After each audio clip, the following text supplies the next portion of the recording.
Good morning, everyone. Welcome. This is day 2 of the FIWARE Smart Fest, and I am the Juanjo Hierro, the Chief Technology Officer of the FIWARE Foundation. And we will start right now with the session. Let me share the screen. The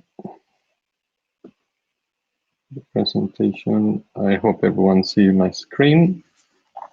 And this session is, can someone confirm? Yes, we can see it.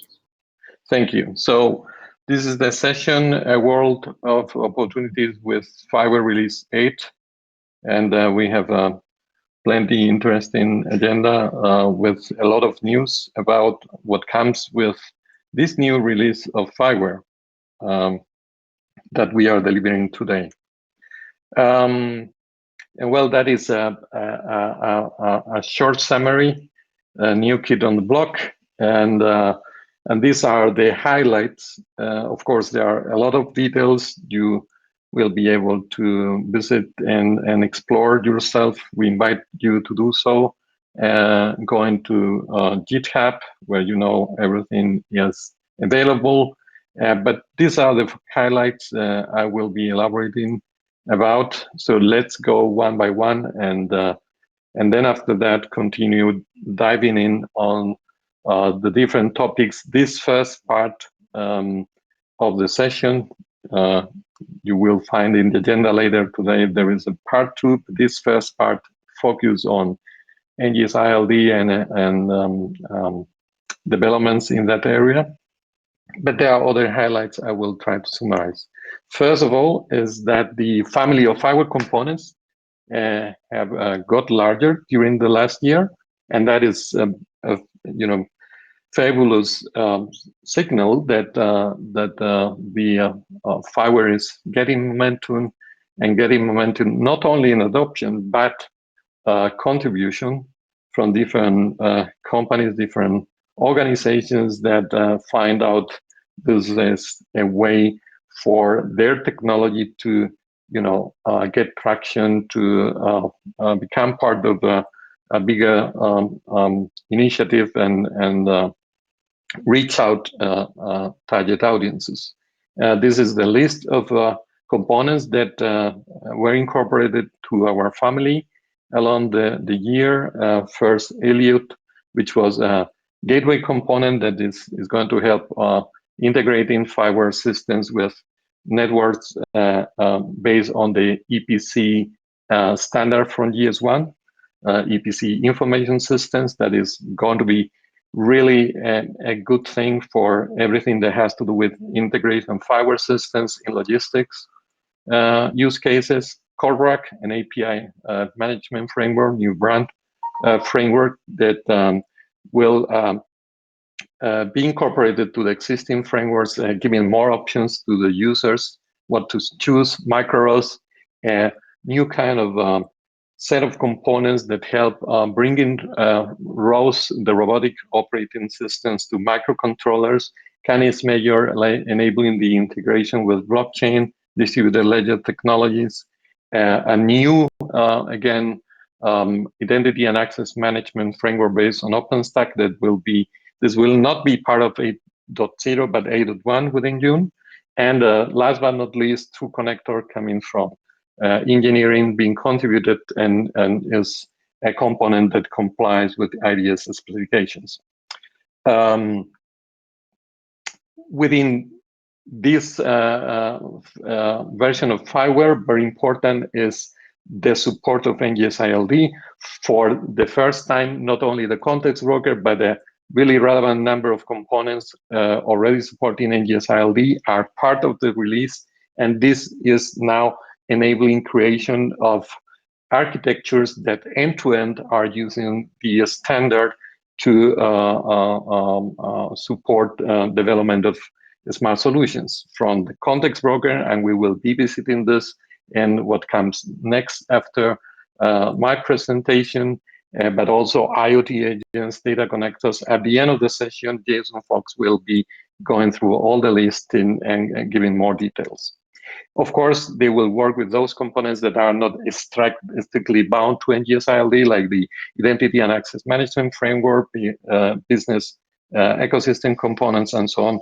But all in short, creating a quite comprehensive set of elements around NGSI-LD. Blockchain DLT integration components will be also part of this FIWARE release for the first time, tackling this integration with blockchain in a way that is really helping projects to really deal with the complexity of this technology and essentially just decide by configuration what concrete transactions on the context broker using NGSI-LD you decide to store in the ledger for supporting further auditing, certification, forensics of processes. I invite you to join the session about blockchain that will take place later on in this evening to learn more about the details of this. Last but not least, very important, within this release, there will be a specific, and this will continue later on in future releases. There will be components for data spaces, a specific section where we will describe what are the components from the catalog you can pick up and integrate, combine, and perhaps combine with third-party components to create the soft infrastructure and the global services that are required for creation of data spaces. And as an example, this is what we are doing within the I4Trust initiative. I invite you to join the session about GaiaX, data sovereignty, and data spaces. We will have also later today. And also we are working with associations like IDSA on what could be also the approach creating data spaces that would be IDS certified using the components. And that's all for what I wanted to do for the introduction.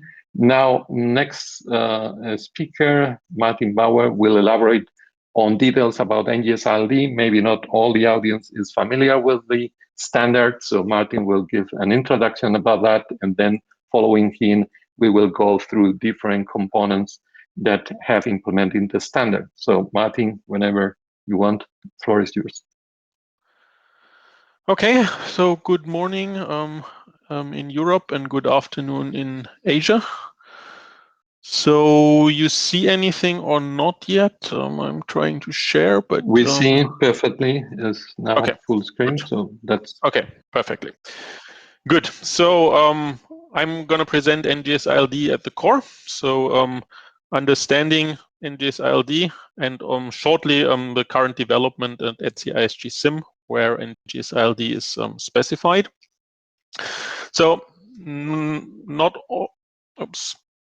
all of you may really be familiar. So let's maybe start also with a short introduction also for beginners. I think we had a comment yesterday from somebody that he heard about that for the first time. I know a lot of you are familiar, but to have a bit of a common ground. So what is NGSI-LD? Well, it's related to context. That much you may have already gathered, but well, I wonder what that is. So what we all see is that we are in front of a new digital revolution. So in a digitized world, we and maybe also our digital twins want to understand what is really going on around us. So what is our context? What's happening? And that's the context information that provides the answer. So answer to questions like what is going on, where, when, and why. So the next question is basically how can we access this context information? And that may be information about the bus, its current location, number of passengers, driver, license plate, maybe about a shop, its offerings, the name, the location, or about the person, name, birthday, preferences, locations. And to get that, we need a context API, and NGSI-LD API is the API for finding, accessing, and also managing this context information.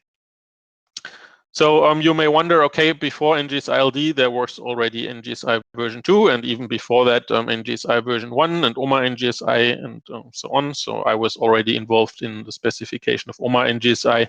So why do we need an evolution? And the answer is, well, we trying to make NGSI fit for the future, that it also addresses the needs of applications in the future. And one thing I was saying, well, it's really, for this as a central interface, it's really important to be an open, independent standard rather than just an interface implemented by a central component like Orion Broker, but anyway. Why?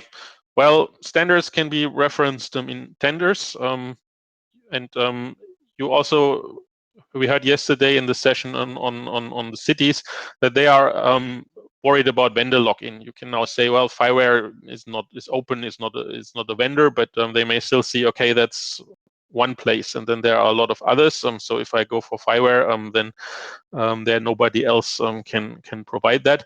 What we're seeing is with the standard, also others are picking that up, and with that you can avoid that point of view. And another important point is that a good technical specification is important to achieve good interoperability. So then what's also important, for a nice small scenario, it's fine to have a small component and you can implement a demo, but what we want to support is real use cases, large cases that work across cities, across countries. So the scalability and the support of different deployment scenarios is very important. We also see that the graph, and especially property graphs, are becoming popular, and they provide some good features. So it was an idea, can we also build on this? And yes, as everybody is seeing, AI data, linking data, and so on becomes important, the semantics of data. So we wanted to have a basis for AI connecting to this world of linked data and semantics.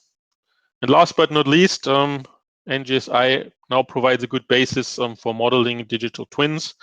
We already heard yesterday, and we'll have a session today that discusses how NGSI-LD can be used as a basis for implementing digital twins. Good. If we look at what does that mean for the design goals that we had for NGSI-LD, it means we wanted to do an evolution of the existing context interfaces. No revolution, no unnecessarily breaking of things. But of course, to put it on this basis, we needed to make some changes. But we didn't deliberately break things or do things differently just because. But if we did, it was for a good reason. So one aspect was to put the NGSI-LD information model on a solid conceptual grounding. I already mentioned the property graph model. We wanted to enable that the semantics, the types of the entities can be defined in a semantic way. And we wanted to enable linking between information itself, between the entities, but also to existing other information. So that's the linked data idea. We wanted to keep that applications are able to specify what information they require. So that's based on the NGSI-LD information model. We'll have a look at in a moment. And that includes that we can geographically scope. If we want to search something, it's typically in our environment or maybe in another one, but not just anywhere. And also we added the temporal interface. And then also, as mentioned, we may have a lot of central deployments for a specific use case, but if you look at cities, you easily see there are multiple departments. You want to do things across city boundaries, and so you easily also have distributed and federated settings that we wanted to support. Okay, so then let's look at the NGSI-LD information model and the representation. So that relates to the design goal of putting the NGSI-LD information model on a solid conceptual grounding. So I will not go into all the details of that. For that, you can look at the ETSI ISG CIM specifications. But I'll give you a high-level introduction of the model and the representation. So the core is that for NGSI-LD, the world consists of entities. So that may be persons, buildings, shops, cars, light poles, cameras, and the like. And entities have a type, so I know that it's a car or a building, and they have a unique identifier. Since it's a linked data, and the linked data principle says it has to be a URI, identifiers are URIs. Then entities have properties. So a car has a speed, so the shop has a location or address. So in this figure, I only show a few properties. Of course, entities typically have a lot more properties. And what's new as an explicit concept is that they have relationships. A person may own a shop, live at a certain place, at a building. A camera may be attached to this pole. You have this relation, and as a result, you have a graph which conceptually is this property graph. If you look at properties and relationships, if we talk about both of them, we use the term attribute, and this was also what was used in NGSI version 2. And the main conceptual difference from the model is that now relationship is an explicit concept rather than a convention where people said, okay, if we put ref before that, then that means kind of that relates to another entity. But now it's explicitly a concept, and as a result, I can use that as a graph and then go through this graph. So what does this graph give me? It gives me a kind of an index structure. I can go through that. I can find relevant entities. I can also retrieve a subset of these entities with a couple of queries, and then maybe locally do some more advanced uses a number of more advanced graph tools. So do we put all information into NGSI-LD? No, I mean what we do is we extract information to have this abstraction level, because we think this entity abstraction level is a good idea for representing a lot of information, for finding it, for accessing it, but it's not necessarily suitable for just everything. So your video stream is nothing you'd want to go directly through an NGSI-LD broker, nor would you have a 3D model. But what you can do is link these to the respective entities, or represent them as entities, provide the link, and can also provide the meta information. So let's look at one more detailed example. So you see here these yellow boxes are the concrete entities. So here we have a vehicle, we have an officer, we have a lamppost, and we have a sensor that's a camera. And as you can see here, this is the type information. So this is of type vehicle. Here that's modeled as a legal entity, that's street furniture, or as a sensor. Now, these entities have properties. So in this case, a brand name, Mercedes, or the location of the lamppost. And you can see that there are relationships. So in this case, the vehicle was in an accident with this smart lamppost that has a camera attached to it. So these are relationships. And you can now also add meta information, meaning also relationships and properties can again have properties and relationships. So in this case, the in accident has a relationship to another entity, the legal entity, the officer that provided this information, and it can also have a property like the observed at when this actually happened.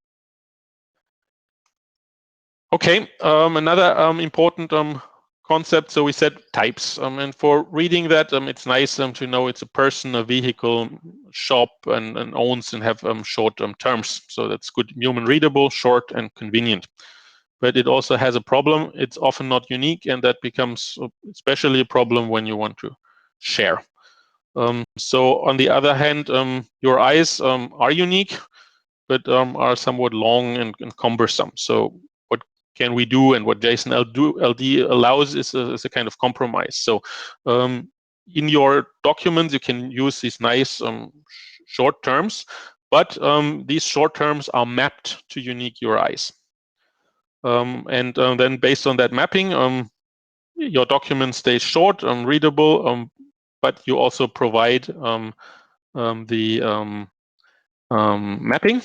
And with that, you uniquely identify that as a URI. So how does that look like? Let's give a partial representation of this in JSON-LD. So there's a few differences, but not very different if you're familiar with NGSI version 2. So in principle, the ID, the type exists. Now brand name, that is explicitly of type property now here. It has a value. In accident, that's a relationship. Relationships have objects instead of values, and they point to other entities. So that's the URI of the other entity. And you see here are some additional properties and relationships attached. And as I just mentioned, you have the context. So you can put the context as part of the document directly. What the API allows you, and what you can anyway do in JSON-LD with HTTP, is to put that in a link, put a link header to this context. So you can define that once, put that somewhere, and then just reference that. So your communication doesn't suffer much. It just is one additional header that you need to refer to this context and making these terms that you use here, like vehicle, unique, because actually vehicle means the concrete URI that was defined here. But then let's move to the API. So we said we want to enable to specify what information they require, including geographic scoping and the temporal interface. So here are some very high-level examples. So if I know the entity already, I can ask what's the location of Sam in this case. I can ask which poles have cameras attached, so looking at the relationships. And often I'm interested in a certain area. So in this case, I can ask which cars are within a geographic area specified by coordinates. Now, this is typically you're interested in the current information, the most recent or right time information. So here you see I want information about car A, and it has speed, temperature, the pressure of the wheel, and the weight, and so on, and you get the most recent information. But sometimes you're also interested in a history. So what NGSI-LD now defines is the temporal functionality that can be implemented in a separate component. The brokers we have now have all decided to implement that as part of the broker, or the way of implementing that. So that allows you to have history, but it also allows you to put predictions in there, and then you can specify a time interval for which you want the values. And then you get all the values within the time interval. So speed is updated quite often. Others may not be updated, or may then not even be part of this time frame that you specified, like in the case of the weight. Good. Now, very quickly, what can you do? I don't have time to do that in very much detail. So you can provide, or I can also say manage the context information. So you can create, update, partially update, delete information.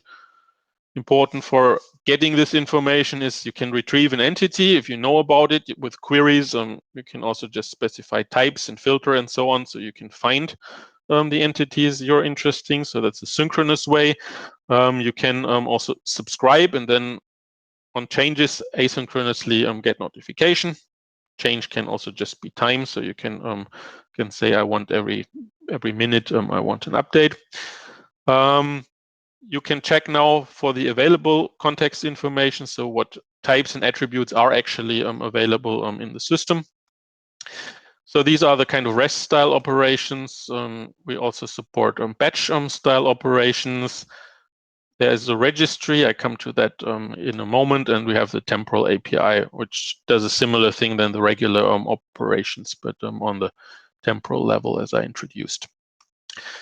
Good, then let's quickly look at the architecture. So we said Zango supports central as well as distributed and federated systems. So the easiest case is probably, and I guess most current deployments use this kind of setup. You have a broker, it stores all the information, and you have context producers. Context producers are the ones who create, update, delete information on the broker.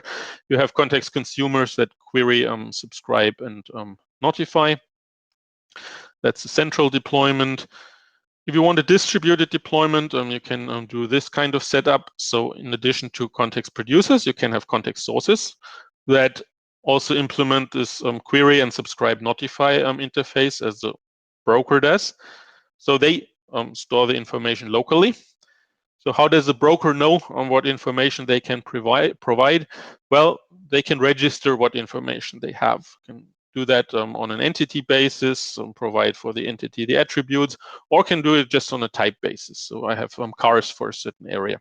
And then on a request, the broker can find with the registry server, oh, there are some sources, and I can query them, aggregate this information, and provide it back to the context consumer. So that's a distributed deployment, and of course you can also mix it. So you can have producers that store information at the broker and context sources at the same time. And finally, you can do a federated deployment. In principle, that's the same thing. Rather being simple context sources that you have, these are full broker structures again. You can hierarchically build one on top of the other. So with that, you can also evolve.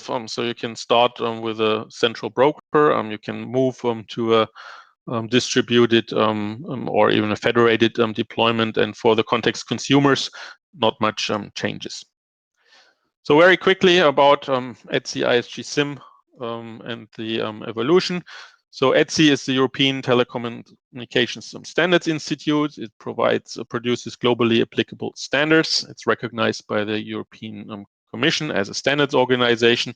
And it allows to create industry specification groups that on one hand allow non-ETSI members. On the other hand, they are kind of incubation groups and can be set up easily. So we did that and are now standardizing NGSI-LD there. How do we work there? Even non-ETSI members can be participant, nevertheless have to sign a membership agreement. There's an IPR policy and rules that have to be followed. That's ETSI way of doing things. And typically agreement is reached by achieving consensus. So in principle, if people don't agree, you could vote, but this is something that very rarely happens. I don't think we had the case in ETSI ISG CIM. How do we work? We have typically one weekly plenary call. We have additional rapporteur call for topics like API and security. And we have about 3 plenary face-to-face meetings a year. Work is structured in work items. For each work item, you do a specification or just a report, depending on the topic. And currently, we're working on the API as a core. We'll have done the model. We'll have to update that because of some smaller changes from the API side. We're working on security, privacy, digital twin, and a couple of other things, but these are the most important. And maybe as a last thing, the NGSI-LD test suite has just been finished. So there was a special testing task force that developed this. So the API can be tested based on that and will be published very soon. And very last slide. Sorry for overrunning slightly. We're now in the next release going to support multi-typing, so allow entities to have multiple entity types. We're going to add the NGSI-LD scope, which is an evolution of the FIWARE service path. We allow the explicit management of at context. You saw you can define these, and now the brokers will be able to also store these at context for the users explicitly, and you can trigger cache updates in case of cache context. Okay, that's it from my side. Thank you, Martin, for this comprehensive revision of NGSI-LD, overview of NGSI-LD. Certainly was useful for any newcomers, and I believe even people more experienced, because you provided a lot of insights about what's going on within ETSI and the details regarding roadmap and evolution. Now we have 3 presentations coming up from the different context broker implementations that actually are implementing NGSI-LD and part of the catalog. And we will start with Ken Zangelin, who is going to elaborate about Orion-LD. So the floor is yours, Ken. Thank you, Juanjo. So first, let's see if we... Can you see my presentation? Yeah, we see that. Okay, good. Thank you. So my name is Ken Zangelin. I am a C programmer working for the FIWARE Foundation. My official title is Senior Technical Expert and Evangelist. And I'm in charge of implementing the NGSI-LD context broker that we have, Orion-LD. We have a small but efficient team. We are right now we are 3, but every now and then we get help from external or people that simply want to lend us a hand.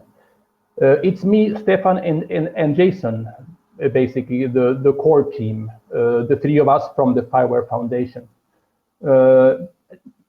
Last year and the year before, we had help of a team of students from a university in Brazil. So I went over there and taught them what they needed to know to be able to lend a hand, and they actually helped quite a lot. It was worth it. It was nice. As I'm the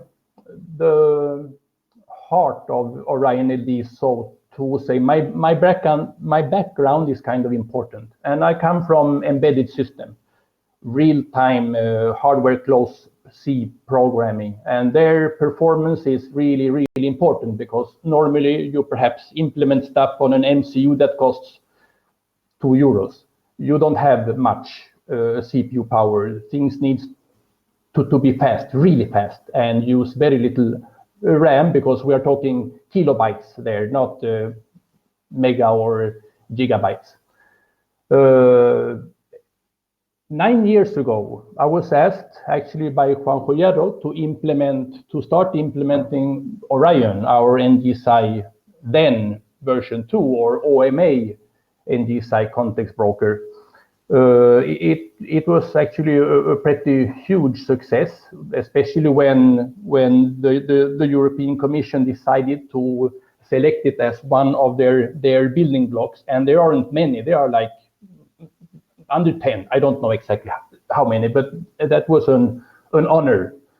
It's for their Connecting Europe Facility program. So the context broker is it became famous. And after that, at the end of 2018, Juanjo asked me to start implementing the NGSI-LD version of Orion, and I happily accepted. So I've been working on this full time now since first part time, because I was working in Hewlett Packard when he asked me to start. So I did part time for 6 months, and then in March 2019 I started full time in the FIWARE Foundation. And as I said, I have Stefan and Jason helping me, apart from sporadic help every now and then. Both Orion and Orion-LD are supported by CEST, which is nice. So architecture. First of all, Orion-LD started by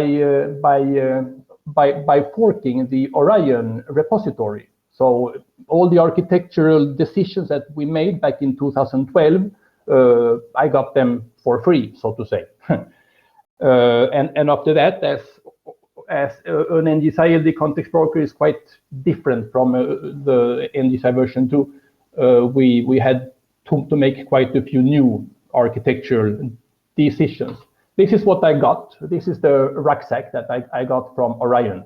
The first thing is that it's written in C. It's actually a mix of C and C++ because I wasn't the only programmer. Me, myself, I prefer C, but other people prefer C++.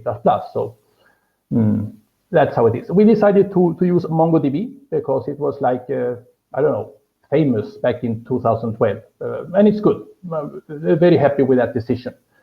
For the incoming requests, we selected a library written in C. It is very fast, very lightweight. I couldn't have done it better myself. It's called MHD, lib micro HTTPD. D stands for daemon.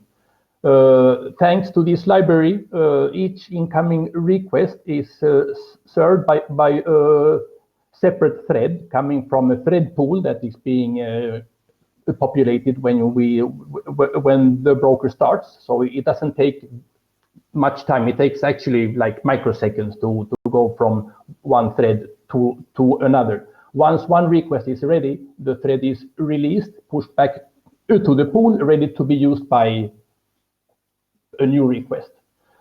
MHD, this HTTP library, as I said, takes care of all incoming requests, all the HTTP, difficult stuff. So that was good. But it also takes care of sending the responses. But that's not the only thing that the context broker needs to send, because we also have the notifications. When you update an entity and you have a matching subscription, then you have to send a notification to somebody. And also when you do forwarding actuation, then you have to forward a request from the original one to whoever is registered to receive these forwards. For that, we picked libcurl. It's also a program in C, also very fast.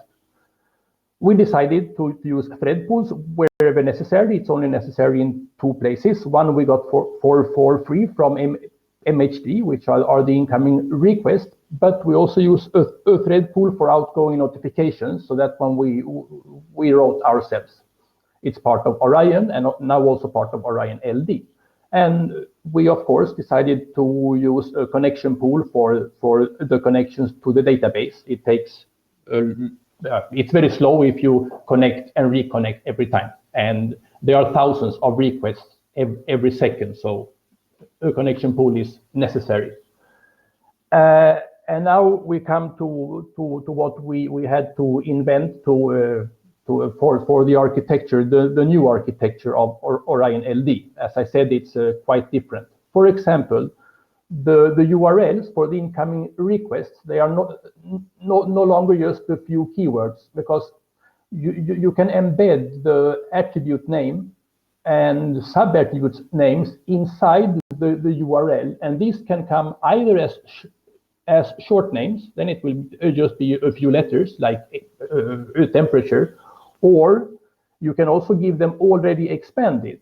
And then most likely it will be a URL. So then you have a URL inside a URL.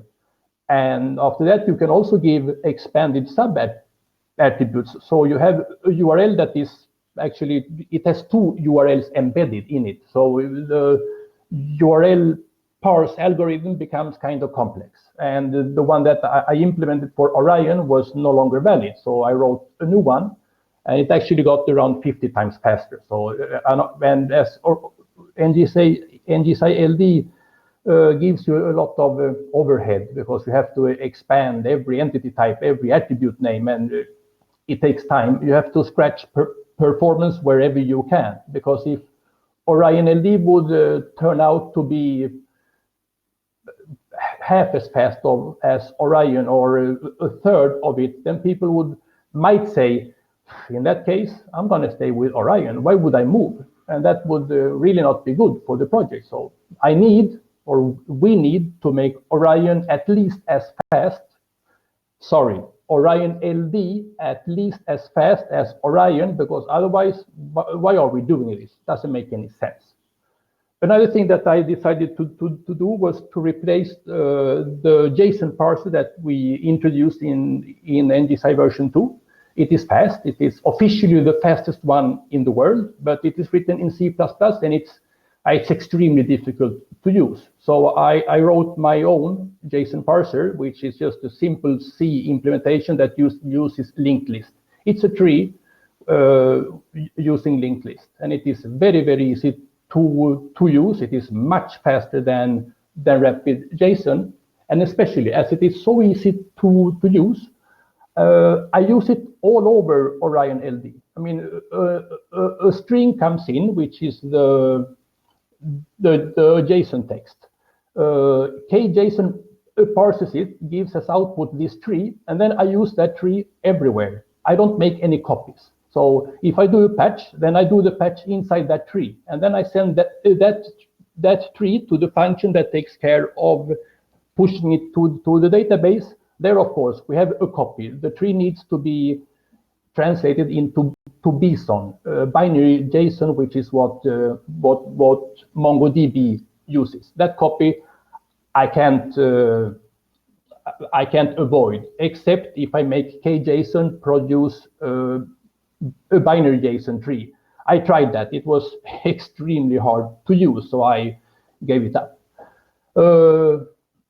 Another thing that was also decided to keep performance down as much as possible was to minimize the number of system calls to allocate memory. This is a very slow system call, so I implemented a special library to do one big allocation and then portion out pieces.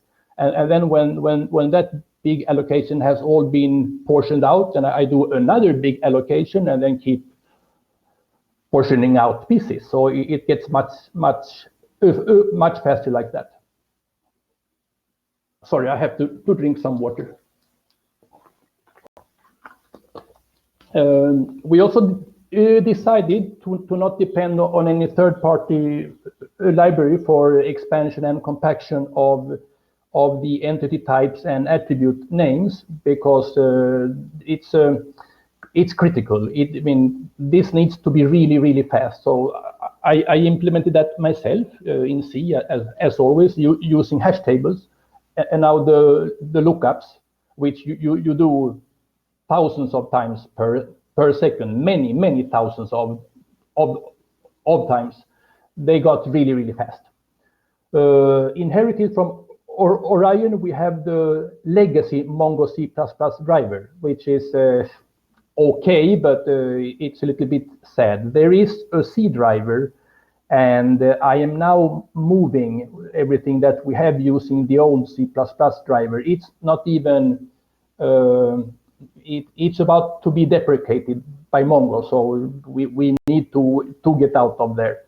And the C driver is faster, easier to use, and you avoid a lot of C++ constructions that you don't want, because it only penalizes performance.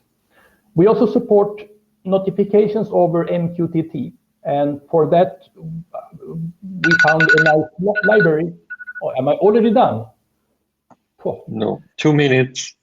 2 minutes, okay. So let's go faster.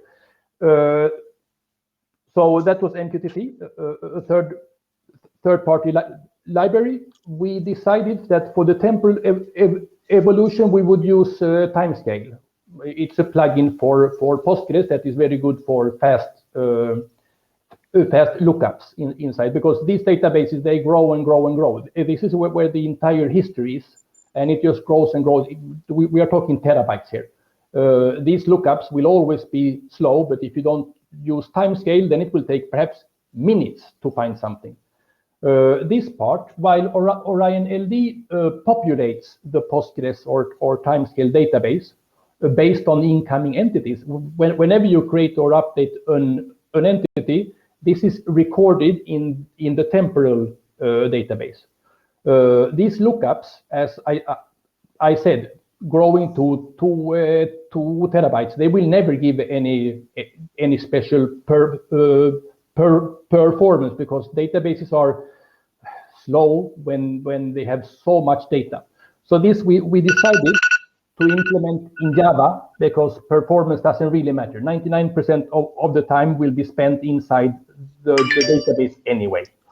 So Mintaka takes care of 3 requests that do queries in the temporal representation of entities. This was implemented by Stefan, my colleague that likes Java.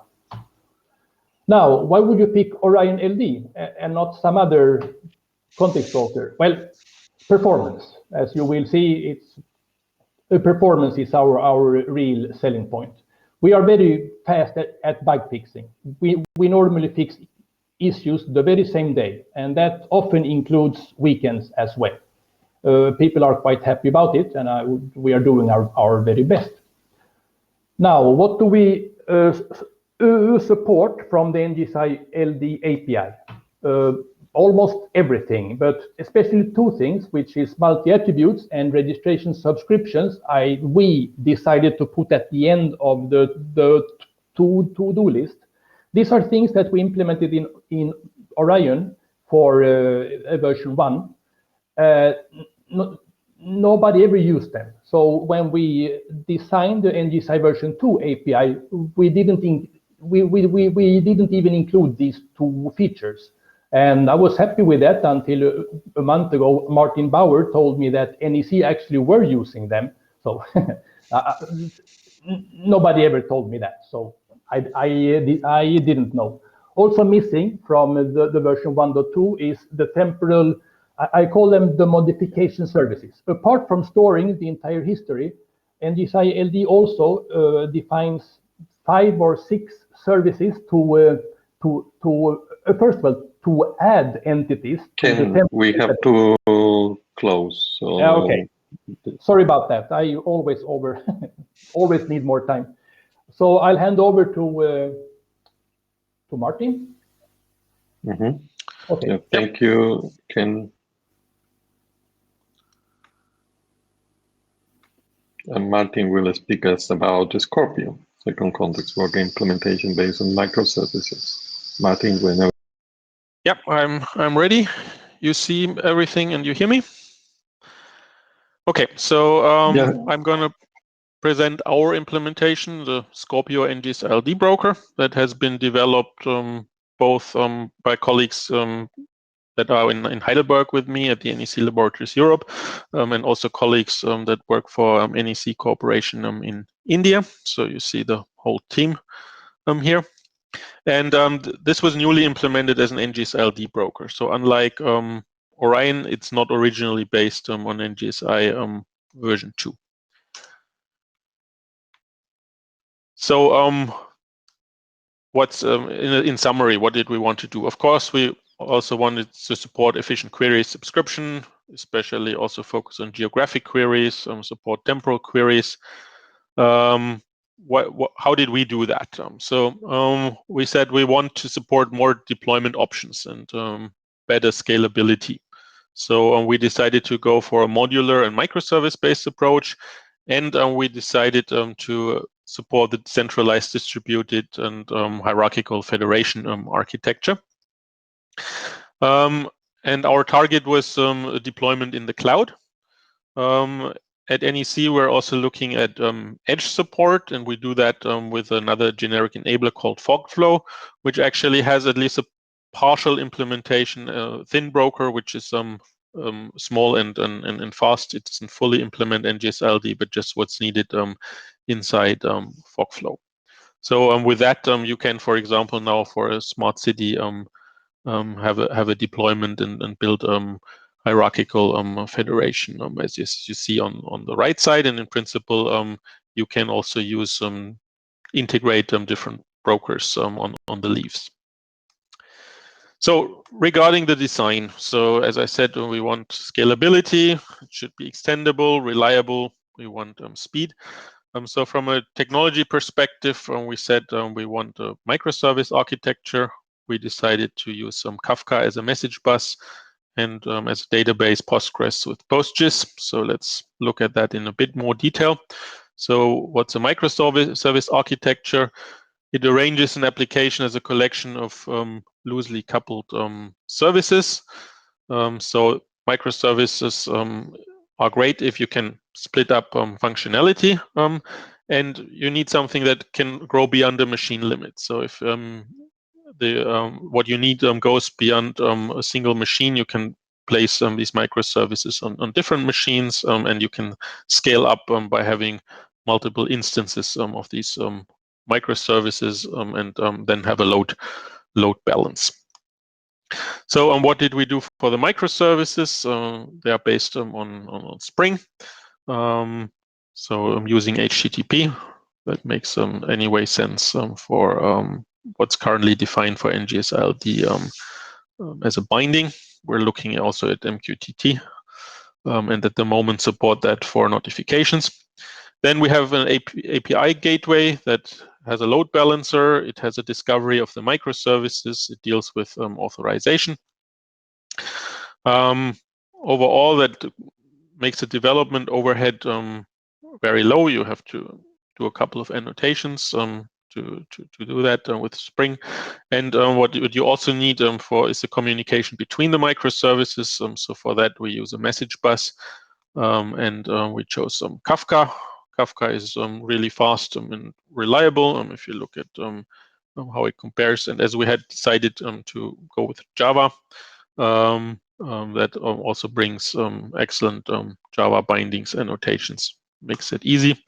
And as a database, we decided to use some Postgres with PostGIS because spatial queries are a central feature of NGSI-LD, and it's one of the main filters. So this has to be fast. So that gives a good performance on these spatial queries. Postgres and PostGIS are reliable and mature. And as a big plus, they also support native JSON support. So a lot of things get easier because we can directly work on the database with JSON. So some thoughts or afterthoughts about what we selected. So Spring Boot Cloud, it's really meant for the cloud, not for the edge. What it does is eagerly loads things into memory, so it can react fast, but it also means the startup time is relatively slow. Microservice systems are great as they can scale, can take care of a lot of the multi-threading aspects. Maintenance is a lot easier than do it yourself. If you look at it, if you have a small dedicated deployment, it's difficult to compete. If you have really a large amount of processing of data you have a lot of processing, you have a lot of data, then you can eventually compete with a monolithic system. Overall, it's fast and reliable, but it's also a bit disk space hungry. So now looking in detail, how does it look like? So we implement the full NGSI-LD standard. I'll come back to it, what exactly that currently means. So it's the full API and the full data model that's supported. We support centralized distributed hierarchical deployments. We have also been thinking about a mesh deployment, but haven't implemented that yet. And it's this microservice architecture. I'll come back to that. Then we use Java, as I said. Database is Postgres with PostGIS. We use some Spring Cloud, Kafka as a message bus, then implementing the microservices on top of that. And currently we use Netflix Tool as API gateway, but we're already planning to migrate to another because of some problems we ran into. So how is the functionality split? So you see we have different components. So you have queries in the API. So we have a query manager, we have the entity manager for storing, for managing, not for the storage manager, for actually storing in the DB. We have a subscription manager, and also service registry, service manager, and so on. So these are the microservices, and then we have the Kafka broker to for the communication among the microservices, service gateway, and here is where the HTTP REST requests come in. If we look at that, what happens if you do a create entity, you get the REST request back that gets first to the entity manager, that validates the entity, and then pushes that to Kafka, notifying a number of these different microservices that each have to do their thing. So storing the entity, updating the registry, checking subscriptions, also updating the temporal representation, which you typically do automatically whenever something is coming in for the current value. So deployment architectures, I already mentioned that in the NGSI-LD presentation. So we support both context producers and context sources. In the case of a context source, you have the full NGSI-LD interface, so that supports queries and subscriptions. The data is actually held at the source. Looking from that perspective, technically, a broker is also a context source, not just, but also. And on the other hand, you have context producers, typically simpler. They simply call the management functionality, insert, update, append functions, and actively push the data into the broker. So the broker is responsible for storing the information, and then the historical data also gets recorded in the temporal component. So you've seen this before. That's the central deployment as I described it before. I'm not going into details. I'm just saying, okay, these are also roles what you see here, producers and consumers. So the actual implementation component can implement both at the same time. Then you have the distributed deployment, where you also have context sources, and important is that they register the information they have with the context registry. So a distribution broker can find these, forward queries, aggregate the information, and provide them to the context consumer. So it's not visible for the context consumer whether you have a local broker that has all the information or whether there are additional context sources below that. And as I also said before, mixed deployments are possible, and that's actually what we typically have. So either it's a purely central deployment or it's a mixed deployment, what we typically have. And you can go to federated deployment, so Scorpio acting as a federation broker, and it's not really conceptually different from this one, except your context sources are now full brokers that may again have their context producers and context sources. And how you do the registration. So typically in the federation case, you will not register every single entity with every single attribute, but we'll do that on a more coarse-grained basis. So I have buildings in this area, or I have cars in this area. And we also support self-registration. So if you use Scorpio also here, it can automatically register with the context registry on the federation level and provide the necessary information. In principle, you can also use another broker like Orion-LD or Stellio, but you have to make sure basically that the information they have gets registered here. And as far as I know, there's no automatic support available for these. So you have to somehow do that yourself. But if you do, it should also work with Scorpio as federation broker and others as local brokers. Good. Quickly on the feature status and roadmap. So I said before, we fully support the API. That's for specification version 1.2, plus a couple of features from version 1.3. So the full multi-attribute support with the dataset ID. That's what Ken mentioned, that it's not fully supported yet in Orion-LD. That means if you have speed, for example, you may have different sources. For a car, you may have your speedometer, you may have a GPS system, and they may both update, but you don't want to that they update the same value and they iterate and they have some things, but that they can each update their value, and you do that by identifying this with a dataset ID. So each updates speed with their own dataset ID, and then you can get both or select what you want, whether you want the GPS or the speedometer data. There's multi-tenant support that just came in with the latest release. So that allows isolation between different tenants. So you specify a tenant and you can isolate. You can now query the available entity types and attributes. So for which entities, what do I actually have information on in my system?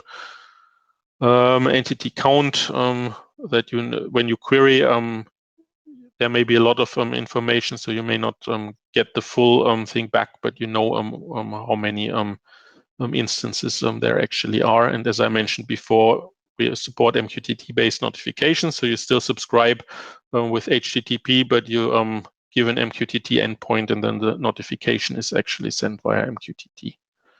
We also have initial Kubernetes support and the roadmap basically. So we want to complete the move to NGSI-LD version 1.3. We are already looking at starting to implement 1.4 and 1.5 features. We want to move to the new test suite that I mentioned before that ETSI has developed. There has been a FIWARE test suite, but the new one has a broader and better coverage of NGSI-LD. And we'll also work on the enhanced Kubernetes support. So we have an initial one there, but we want to enhance that you can really nicely scale with that. So here is some additional information. So it's broker is available as a full FIWARE GE under BSD3 license, and you have the necessary documentation as you have for all FIWARE GEs. That's it. Thank you, Martin. Very nice the time. So we recover 1 minute. So now I leave the floor to Benoit Orihuela, who is going to talk about Stellio, the context broker implementation we have within the FIWARE catalog. So Benoit, whenever you're ready, we see your screen. Everything looks fine. So whenever you want. Just unmute. Yes, okay. So hello everyone. I'm Benoit Orihuela, working at EGM, which is a French IT company. And I'm here today, sorry, I'm at the end. I'm here today to talk about Stellio, the NGSI-LD context broker implemented by EGM, with support from the whole Stellio team from EGM, so namely Ahmed Abid, Didier Dumais, Oussem Kassem, and Romain Magnani. The agenda today will be the following. I will start with a brief history of Stellio. Then we'll focus on the architecture and some deployment options. Then I'll talk briefly about an optional but specific feature of Stellio, which is its authorization model. Then I will give some details about the status, ongoing work, and roadmap of Stellio. And we'll finish on some tips and ways to join the adventure. So the brief history of Stellio, because it's a young platform. Stellio was born in autumn 2019 with two main motivations. First one was to leverage a graph database because, as Martin showed in his previous presentation, the NGSI-LD data model is basically a graph. So we wanted to leverage such a database.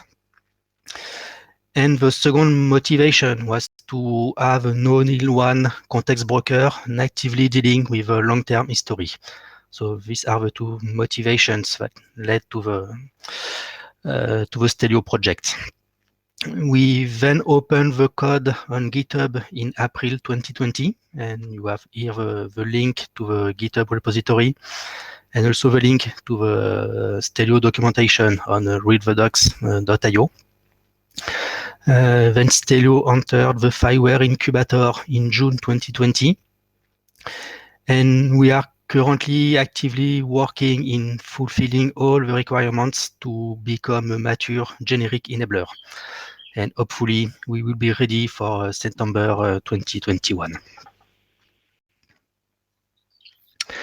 Let's now talk about Stellio architecture.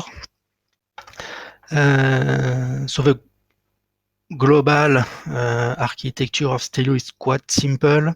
At the top, we have an API gateway component, which is simply forwarding a request to the downstream services.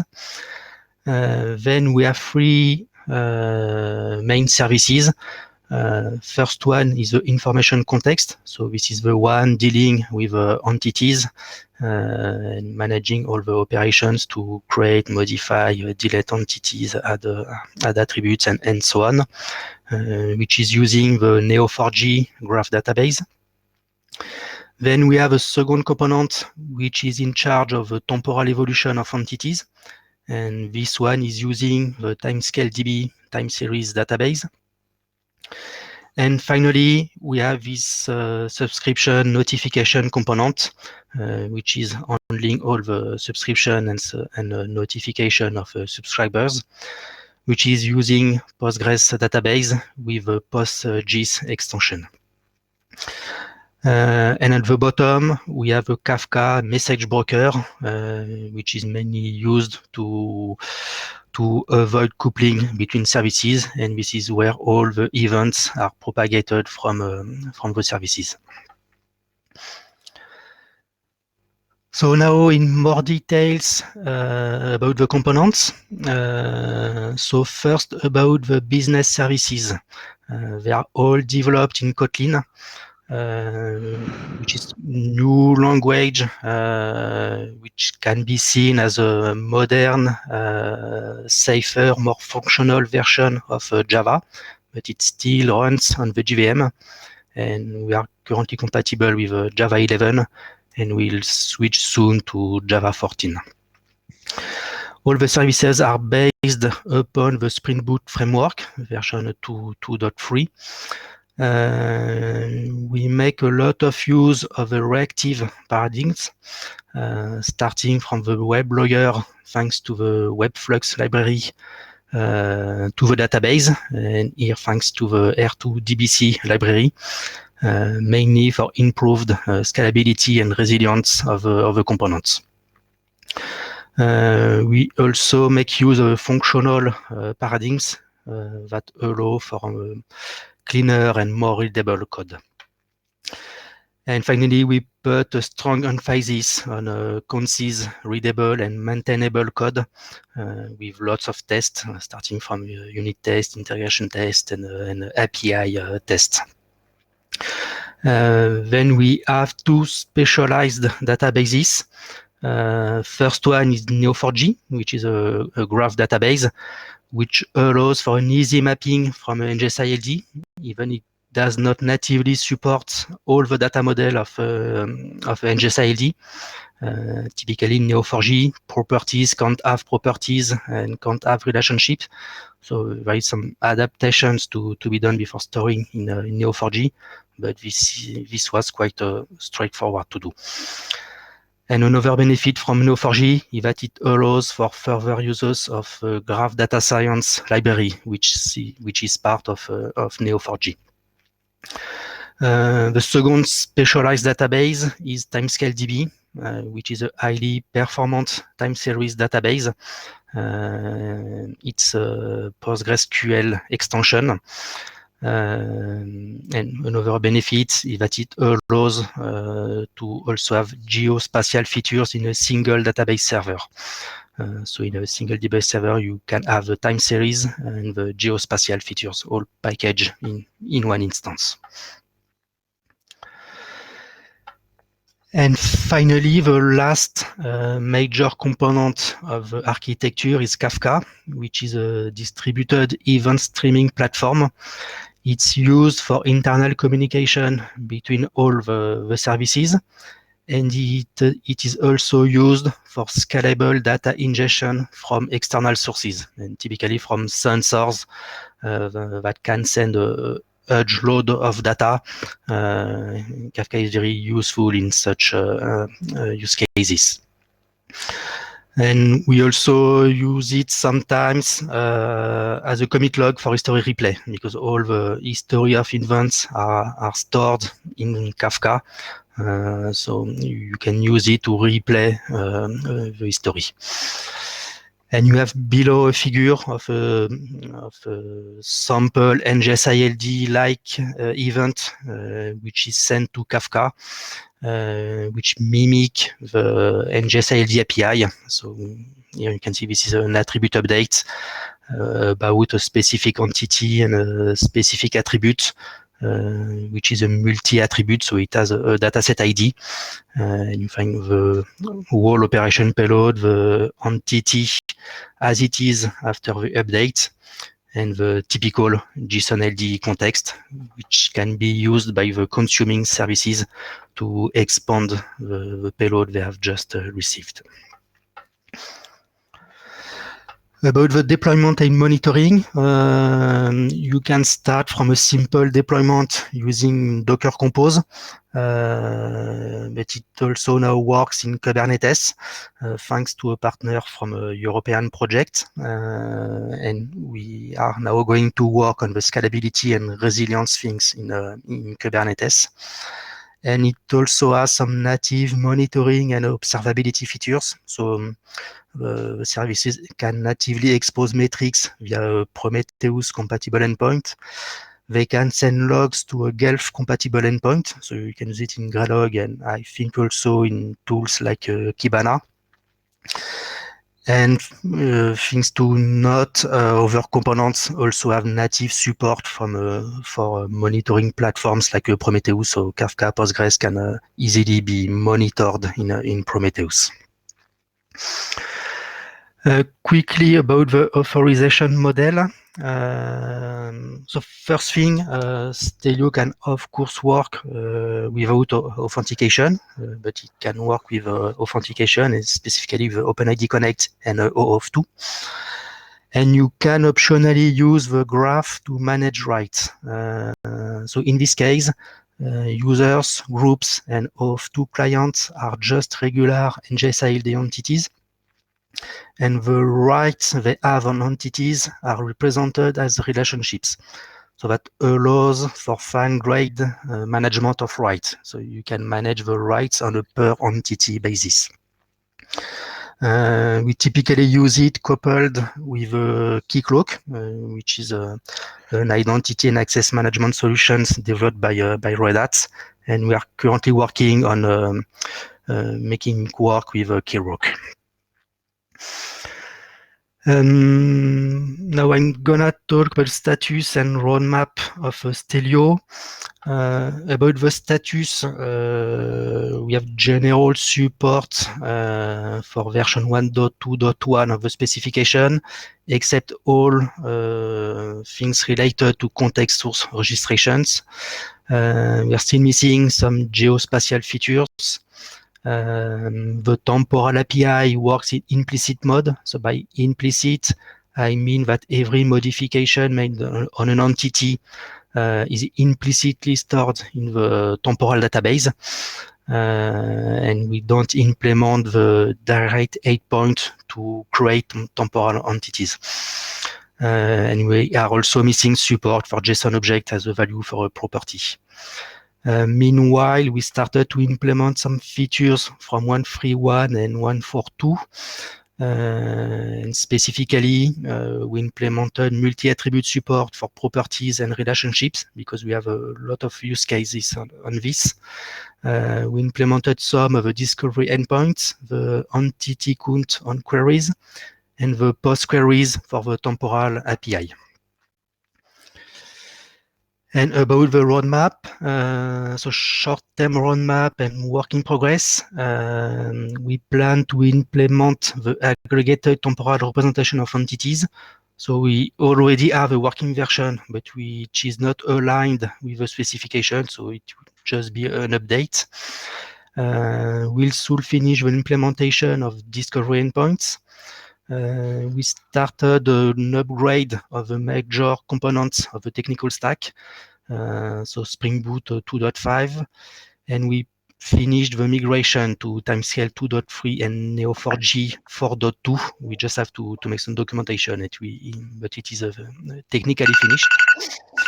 We plan to switch to JSON-LD context base version from 1.4.2 of a specification to implement support for JSON objects as a value for a property. And we are currently working on a big data proof of concept where we have injected 7.5 billion measures on 5 million entities. All of this on a single medium VM. So by medium, I mean it has 8 cores and 32 gigabytes of RAM.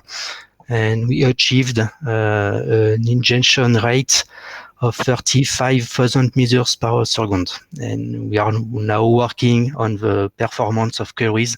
So we want to be able to make any query or any temporal query in less than 1 second, whatever the load of data that has to be retrieved from the database. For the medium-term roadmap, we plan to implement full support for geospatial features, to implement support for tenants and for the upcoming scopes, which are planned for 1.5.1.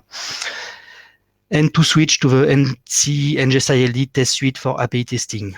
Currently, we have our own API test suite, and we will switch very soon to the ETSI suite. And for the long-term roadmap, it will be about federation and distribution. So people are starting to ask us for federation and distribution. So probably we will have some first proof of concept and first working version before the end of the year. And finally, because I'm running out of time to join the adventure, it's simple. We now have a tag on Stack Overflow. So if you want to ask for questions, don't forget to use it. You can also raise issues and ask for questions or help on GitHub. And of course, also any contribution, whether it is documentation or code, is welcome. So do not hesitate. And that's all for me. Thank you. Thank you for listening. Thank you, Benoit. Some people ask me why we have 3 different context broker implementations. 2 questions, 2 remarks, and then move to the next and final speaker, Jason Fox. We decided to go for an inclusive approach, allow organizations to contribute when they wish, when they have a nice technology to contribute, and leave the decisions in the hand of the ecosystem. That does a bit the basis. And as a second very important aspect, NGSI-LD specifications rely very much on contributions from the FIWARE community, but it's something governed by ETSI because it's now a standard under the control of that organization. But we as FIWARE community aim at being the place to be for those who decide to implement this standard and do it in following an open source approach. That's a bit the rationale behind. And now I leave the floor to the next speaker, Jason Fox, who will elaborate on a bit an overview of other components within FIWARE Release 8.0 that have evolved, incorporated NGSI-LD support, and therefore nicely and easy to integrate with any of these context brokers we have described. So Jason, whenever you are ready, the floor is yours. Okay, can you see my screen and I'll be ready to go? NGSI-LD Yes. support. Everything Yes. apart from context brokers. Okay.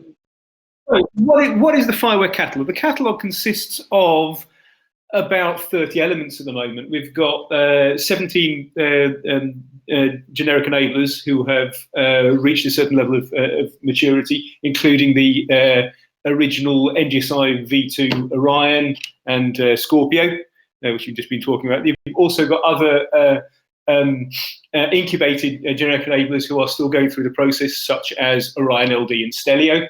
And you can see an awful lot of other names in there. Now, my aim in the next 10 minutes is to go through all of those 30 elements and point out what state they've got. So let's break these into several different groups. You can see that we've got multiple different areas we're dealing with. Obviously, all the core context brokers are in the middle. This slide is slightly out of date because there will actually be even more components added into the list, like Canis Major, for example. But it's as the state was at the beginning of the year. Easiest thing here, right? First thing here, do the 3 NGSI-LD compliant context brokers support NGSI-LD? Well, yes, is the simple answer. You've had 3 presentations, 3 applications. Whether you want to use Stellio, Scorpio, or Orion-LD will very much depend on your use case. They all cover the basic 1.2, as you can see. The degree of 1.3, most of it, maybe a few of the edge cases aren't there. Degree of support for the 1.4 or the 1.5 is where you might need to go for a specific broker, because let's say, I don't know, Scorpio does federations better, or Stellio does this, or Orion does that. It's really a case of, with the core, it doesn't matter, and from the presentations you heard, you should be able to work out which one you want to try out, and you should be able to swap them in and out. It's not a big problem. The next area where there's absolutely no problem whatsoever is in authorization and access control. I know Stellio has got its own authorization as an addition, but if you want to use any security framework, because security is orthogonal to the way that the messages are passed through the system, it's merely a matter of just change from put your context broker in and it'll work. There's no problem whether you're using NGSI v2 or NGSI-LD. So all of the elements there, your key rock, your Wilma, your Wolf C-Force, coat rack, and what have you, and indeed the newer additions like the IDSA connector, it won't make any difference whatsoever. It's just permit or deny, which is nothing to do with the payload, nothing to do with the headers, absolutely no problem. So that's a large chunk, which is just dead simple. This is where we start getting into something a bit more interesting. There are other elements within the catalog which kind of don't have a direct relationship with the context data. You'd need to do something around it. And to be honest, the actual components themselves don't really need to have changes. It's going to be your code, your glue, which is going to be going around this system, which is where you will need to make a necessary change. I could go into details for each one, but it's going to become very repetitive. So I just picked one. I just picked Corrento as an example. So if you are, this is code stolen from the Corrento node tutorial, you can see the 4 bits of, in this case, JavaScript code, node code. You can see that the code which you are using to sniff your media stream, in this case, is precisely the same. You need to create your RTC endpoint. You need to listen in for messages for the plate detection library, and so on and so forth. But the bottom right, you've got in the actual tutorial, you've got this element which comes on screen saying license plate detected. And this, of course, is absolutely useless to a real camera. doing real plate detection. It's there purely for the tutorial, and it's a nice little message coming up on screen. Now, that is going to be the element which is generating your context. And that is the bit which will need to be changed in order to talk to an NGSI-LD system. The upsert of a particular number plate in this particular case, as you can see, the payloads between an NGSI-LD, NGSI V2 and NGSI-LD broker are somewhat different. There's the endpoint is now different. This one's using the batch upsert, or whether you use the attrs, whether you need to add in at context, whether you need to add in a context type of LD plus JSON, whether you need to add a link header. All of those potentially could be different. How you place your metadata, whether it's properties of properties, which is the NGSI-LD version, or it's the main metadata from V2. This is your code which will need to change, and it's your code which will need to be following. Usually it's just an upsert in this case. The next class of components, and this could also include your own custom components, are those who are subscribers to context. Now, in the case of the 6 elements I've got on screen here, they have been updated to listen to the NGSI-LD endpoint. And of course, so changes have been made in these components. You just can use the new component, not a problem for the catalog. However, if you want to have a payload which is in the older format, there's one thing which Orion-LD offers on its subscriptions is these additional formats. So you can actually use an X NGSI V2 style format to get the backwards compatibility stuff coming out. So it is perfectly possible if, say, for example, you wanted to use Cygnus to push to a DynamoDB database, which is currently not supported in Cygnus LD, you would be forced to use this technique of using the custom formats. And of course, you would be forced to use the Orion-LD broker until Cygnus could actually support the new interface. If you look in the release note for the catalog, it will say what the degree of support for the various elements actually is. The next thing to look at is that there are various components which you could be producing NGSI V2, let's say, and you could be modifying on the fly. You could be doing this to actually say, okay, I'm receiving a notification. I can actually just, and it's in format, I can change it to something else. The remaining components like framework and Orion-LD and what have you, you don't really need to make much code, any code changes. You just need to change the configuration. So something like the BIS framework, for example, now supports the application LD endpoint. You just have to flick that. The code on there for most of the IoT agents is just saying, set my version to be LD. It will work. Obviously, you need to have in the things like the JSON LD context and read the documentation to find out what the background actually is.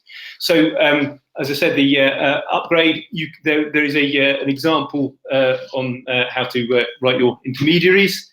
And of course, if you find there's a component which doesn't work for you, or there's a third-party component, these are all open source components. You're free to make PRs with relevant changes and check the relevant roadmap to find out whether they're just about to deal with this already. And that is a very quick 10-15 minutes on the FIWARE catalog. You can see the releases URI on screen. Because we're obviously short of time, like most of the team, I'll be hanging around the tables at the end of the session for more detail and less speed. Thank you very much. Thank you, Jason. You did it quite good in time, as I think we did it pretty well. To insist what Jason had just said, some of the experts who have been speaking today, this morning will be now at the lunch, so you can further develop questions. There were some questions and answers pending, so take the opportunity for that. And also, I placed on the chat the announcement about the training that FIWARE Camp that will take place on June 21st to 25. And this is, again, an opportunity to get onboarded on FIWARE technologies and start developing your first smart solutions using FIWARE. This was part one of the session, A World of Opportunities with FIWARE, Release 8.0. We will continue later at I think it's 1:30, yes, and with part two, interesting panel with a view on how NGSI-LD is getting expanded all over the world and how the different technical roadmap working groups are developing the activities. So see you later.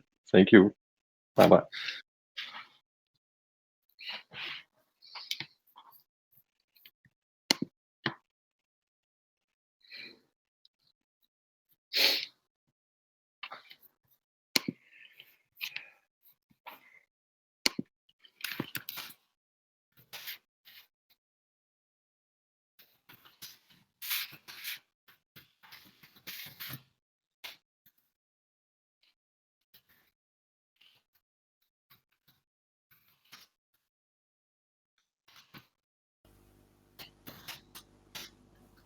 Jason. Yep.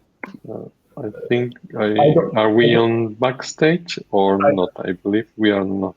I don't have that arrow to go back, so I don't know how to get to the lounge. Yep. It should be Angeles who stopped the session. Aha. Angeles or Tonia, can you please stop? Let us free.